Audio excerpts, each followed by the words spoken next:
Hi, this is Representative Jefferson Moss. Just finishing up our last week before the final week, so we are literally in the home stretch. A couple updates on some of the things I'm working on.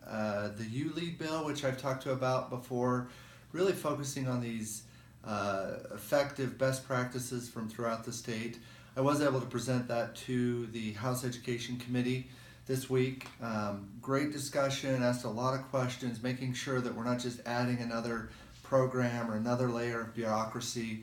What I was able to do, I think, is be able to help the committee understand that this bill is really going to help make the system more efficient, be able to help a lot of our teachers and principals to understand better what's really working out there in the system. And I think this will help to drive better performance in our schools and also be just a great resource for our teachers and promoting those that are doing some amazing things. So that bill made it through the committee unanimously, so I was pretty happy about that. It is now on the third reading calendar and hopefully will be heard sometime soon. A couple other bills that came up this week that I think are very important. One was in my Rev and Tax Committee. This was a bill run by Representative Dan McKay. As a result of the federal income tax passing, the reform that recently passed, there was actually, because of the way that our tax system works, it would have created an automatic tax increase on a number of residents here in the state of Utah. Even though we didn't create any new mechanism to do that, just the way that our system worked, it would have automatically created about an $80 million tax increase. So Dan McKay ran a bill that said, let's give what we can back, so give a portion of that back to our citizens. And the way that we do that, and this is a great principle to follow, is to lower the rate and broaden the base. And so what he proposed was to lower the overall income tax rate. Right now it's at 5%. His bill, as a way to make up for that impact of the federal tax reform, was to lower the overall rate on income tax from 5% down to 4.95%. So a minor adjustment, but I think it was important, and I supported that bill. Another bill that came up this week that really is relevant for our cities, for the cities that I represent, Saratoga Springs and Eagle Mountain, was the homeless shelter bill. And I think that a lot of us, including myself, believe that this is truly a statewide issue and that we need to do what we can to help support this issue.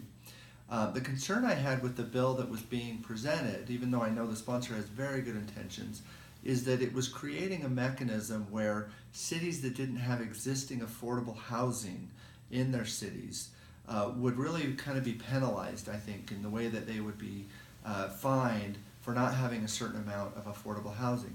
Now, for the cities that I represent, I had some real concerns about that because we're new, fast-growing cities. We don't have the job base. We don't have the transportation, public transportation.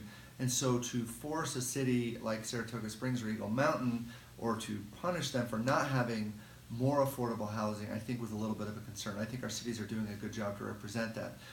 There was an amendment to that bill that was saying, look, let's not try to take this mechanism. Let's look at doing this at a statewide. If we truly believe this is a statewide issue, let's all share in helping to support this. And so there was an amendment that I did support. Ultimately, that amendment didn't pass. And so the bill itself came forward, and I just had some real concerns. And so for our constituents, I really was trying to fight against having this additional anywhere from $50,000 to $70,000 that we would be fined because we don't have that existing affordable housing in our city. Again, I support what the efforts of the bill are, but I just felt like it wasn't the right thing for our city. So I did vote against that. That now is moving into the Senate, so we'll see where that goes. There's another bill on the Senate side that's trying to address the problem in a different way, and we'll see where that goes. Another bill that came up this last week was one I actually received a lot of feedback from our constituents, from many of you. Was relating to the breastfeeding bill. So moms that wanted to be able to breastfeed in restaurants or in businesses and not be kicked out for that. There was some concerns about moms that have been kicked out. And this bill was really saying, no, this is a mom's right to be able to do that. And that bill, I got overwhelming support for that bill. A lot of our constituents felt that that was a good thing, and so I supported that bill, and I think it is a good bill. We are still working on our tax reform, a number of our budget issues. We're working through a number of things. Some of that I know about, some of it's still kind of being worked out between our leadership of the two bodies.